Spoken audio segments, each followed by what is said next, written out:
नमस्कार, मी अस्मिता. तुम्हा सगळ्यांचं खूप खूप स्वागत आहे आपल्या चॅनलमध्ये. वसुबारस म्हणजे काय? वसुबारसची पूजा कशी करावी? कुठल्या वेळेत करावी? पूजा करताना कुठला मंत्र बोलावा? कहाणी कुठली आहे या व्रताची? अशी सगळी सविस्तर माहिती आपण या आजच्या व्हिडिओमध्ये जाणून घेणार आहोत. व्हिडिओला सुरुवात करण्यापूर्वी सगळ्यांनी कमेंट बॉक्समध्ये गो माता की जय लिहायला विसरू नका. चॅनलवर पहिल्यांदा हा व्हिडिओ बघत असाल, चॅनल सबस्क्राईब नसेल केलं तर असेच नवनवीन आध्यात्मिक व्हिडिओ पाहण्यासाठी चॅनलला सबस्क्राईब अवश्य करा. वसुबारस सणापासून दिवाळीला सुरुवात होते. वसू म्हणजे द्रव्य, धन आणि बारस म्हणजे द्वादशी. या दिवशी गाय आणि तिच्या वासरूची संध्याकाळी पूजा केली जाते. प्रत्येक आई आपल्या मुलाबाळांना चांगलं आरोग्य लाभावं यासाठी व्रत करत असते. तर हे व्रत का करावे? तर बघा, यामागे देखील कारण आहे. समुद्र मंथनाच्या वेळी 5 कामधेनू उत्पन्न झाल्या होत्या. त्यापैकी नंदा कामधेनूसाठी हे व्रत उद्देशित आहे. अश्विन कृष्ण द्वादशीला हा सण साजरा केला जातो. याला गोवत्स द्वादशी असंही म्हणतात. हिंदू धर्मामध्ये गायीला अनन्यसाधारण असे महत्त्व आहे. गायीच्या पोटात 33 कोटी देव असतात, त्यामुळे ती अतिशय पूजनीय आहे. या दिवशी सकाळी लवकर उठावे, स्वच्छ स्नान करावे, रेशीम वस्त्र परिधान करावे, आपल्या अंगणात छान रांगोळी काढावी, दिवे लावावेत आणि संध्याकाळी गाय वासरूची पूजा करावी. तुमच्या घराजवळ एखादा गोठा असेल, तिथे जाऊन तुम्ही गाय आणि वासरूची पूजा नक्कीच करा. आणि ते शक्य नसेल तर आपल्या घरी, आपल्या देवघरामध्ये गाय आणि वासरूची धातूची मूर्ती असते, त्याची पूजा तुम्ही करू शकता. किंवा तुमच्याकडे गाय वासराची मूर्ती नसेल तर तुम्ही गाय आणि वासरूचं चित्र काढून त्या प्रतिमेचं देखील पूजन करू शकतात. तसंही चालू शकतं. या दिवशी रमा एकादशी आहे. भगवान श्रीहरींचं पूजन देखील आपल्याला करायचं आहे. ज्या ठिकाणी पूजेची मांडणी करायची आहे ती जागा स्वच्छ करून घ्यावी. एक पाट किंवा चौरंग मांडावे, लाल वस्त्र अंथरावे, समई प्रज्वलित करून घ्याव्यात. कुठल्याही पूजेची सुरुवात आपण अग्नीच्या साक्षीने करतो, त्यामुळे मी चौरंगावर थोड्याशा अक्षता टाकून दिवा प्रज्वलित करून घेतला आहे. दिव्याला हळद, कुंकू, अक्षता, फुलं वाहून नमस्कार करावा. पाटाच्या मध्यभागी 3 जोड पानं घेऊन ती आपल्याला मांडायची आहे. पहिल्या पानावर गणपती बाप्पांची सुपारी स्थापित करायची आहे. दुसऱ्या जोड पानावर गाय मातेची मूर्ती ठेवायची आहे आणि तिसऱ्या जोड पानावर भगवान विष्णू म्हणजेच बाळकृष्णाची मूर्ती स्थापित करायची आहे. पूजा चालू करण्याआधी गणपती बाप्पांचं पूजन करण्याला मान आहे. तर आता आपण गणपती बाप्पांच्या मूर्तीला एका तांबणामध्ये मी घेतलं आहे आणि पाण्याने अभिषेक घालून घेते आहे. ओम गण गणपतये नमः हा मंत्र बोलायचा आहे अभिषेक घालताना. त्यानंतर पंचामृताने स्नान घालायचं आहे. तुमच्या घराजवळ जर एखादा गाईचा गोठा असेल किंवा गोशाळा असेल, तिकडे जाऊन तुम्ही आज गाय आणि वासराची पूजा नक्कीच करा. सगळ्यात आधी गाईच्या 4ही पायांवर पाणी घालायचं आहे. त्यानंतर वासराच्या देखील पायावर पाणी टाकायचं आहे. हळद, कुंकू, अक्षता लावायच्या आहेत. गाईच्या डोक्याला गाईला स्पर्श करायचा आहे.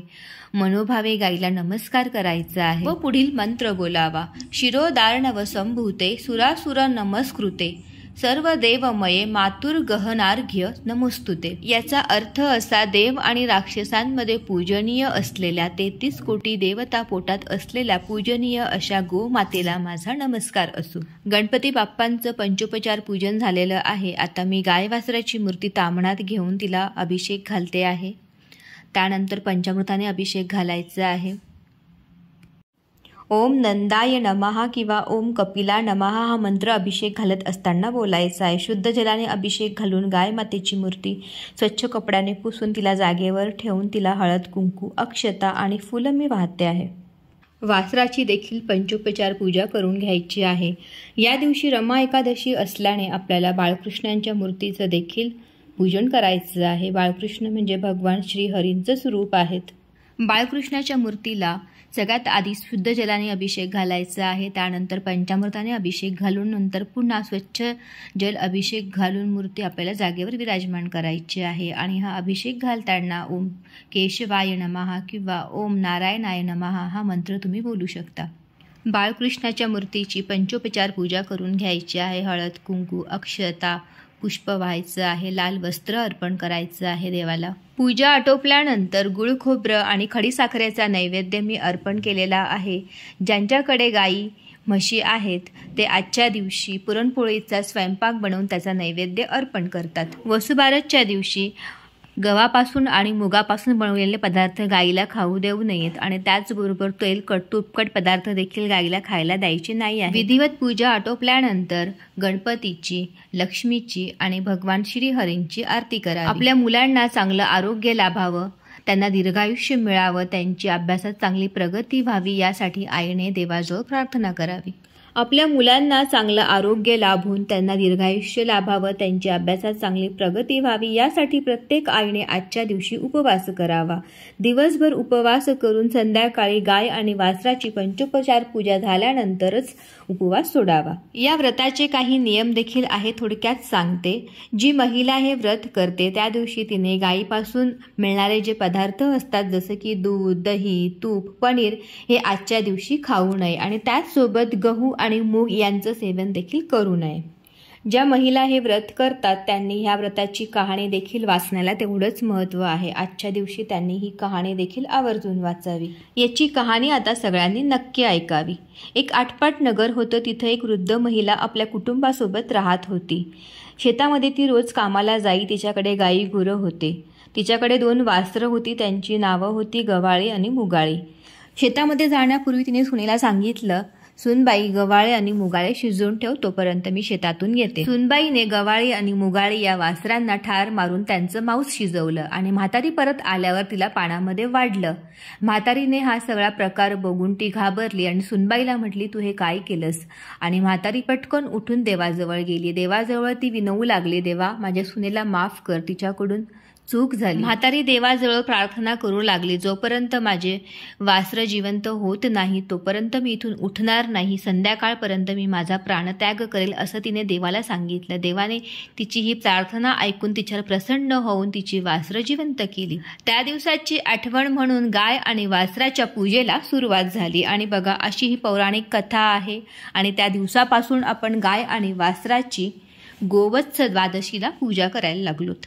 कारण ज्या दिवशी ही घटना घडली तो दिवस होता अश्विन कृष्ण द्वादशीचा. पूर्वीच्या काळापासूनच गायला अतिशय पूजनीय मानलं गेलेलं आहे. भगवान श्रीकृष्णांनी देखील गायीची खूप सेवा केली, त्यामुळे त्यांना गोपाळ असं म्हटलं जातं. तर या दिवशी आपल्याला भगवान बाळकृष्णांची देखील गायीसोबतच पूजा नक्कीच करायची आहे. परत एकदा सांगते, या दिवशी गाईला शिळे अन्न खाऊ घालू नका. गहू किंवा मुगापासून बनवलेले पदार्थ खायला द्यायचे नाही आहे. तर तुम्हाला काय द्यायचं आहे? बाजरी आणि गूळ. तर बाजरीची भाकरी आणि त्यावर गूळ ठेवून तो नैवेद्य आपल्याला गाईला खाऊ घालायचा आहे. किंवा तुम्ही हरभऱ्याची डाळ देखील खाऊ घालू शकता. आपल्या मनीच्या सगळ्या इच्छा पूर्ण करणारी अशी ही पूजा आहे. म्हणून वसुबारसच्या दिवशी प्रत्येक स्त्रीने आपल्या घरी गाय आणि वासराची अशी पूजा नक्कीच करा. ज्या घरी गाय आणि वासराच्या मूर्तीचं नित्य नियमित पूजन केलं जातं त्या घरी कशाचीच कमतरता भासत नाही. ते घर गोकुळाप्रमाणे असतं. तिथे सुख, समृद्धी, आरोग्य, भरभराटी नांदते. तुमच्या देवघरात जर तुम्ही अजून गाय आणि वासराची मूर्ती आणली नसेल तर वसुबारसच्या आदल्या दिवशी ही मूर्ती दुकानात जाऊन नक्कीच विकत घ्या. पितळाची ही मूर्ती तुम्ही घेऊ शकतात आणि त्यानंतर त्यावर श्रीसूक्ताने अभिषेक घालून आपल्या देवघरात वसुबारसच्या दिवशी त्याची स्थापना नक्कीच करा. केवळ एका गायीच्या पूजनाने आपल्याला 33 कोटी देवतांचं पूजन केल्याचं फळ प्राप्त होतं. या पूजेमुळे आपल्या मनीच्या सगळ्या इच्छा पूर्ण होऊन आपल्या मुलाबाळांना चांगले आरोग्य लाभते, दीर्घायुष्य मिळून त्यांची प्रगती नक्कीच होते. लक्ष्मीचं आपल्या घरात अखंड वास्तव्य राहून आपल्या जीवनामध्ये सुख समृद्धी यावी यासाठी आपण दिवाळीमध्ये लक्ष्मीपूजन करत असतो. ही पूजा सविस्तर आपल्या चॅनलवर आहे. याचा व्हिडिओ देखील तुम्ही एकदा अवश्य पहा. येणाऱ्या 28 ऑक्टोबर 2024ला वसुबारसची पूजा आपण सगळ्यांनी नक्कीच करा. व्हिडिओमधली माहिती आवडल्यास व्हिडिओला एक लाईक करा, जास्तीत जास्त शेअर करा आणि चॅनलवर नवीन असाल तर असेच माझे नवनवीन व्हिडिओ पाहण्यासाठी चॅनलला सबस्क्राईब करा. धन्यवाद.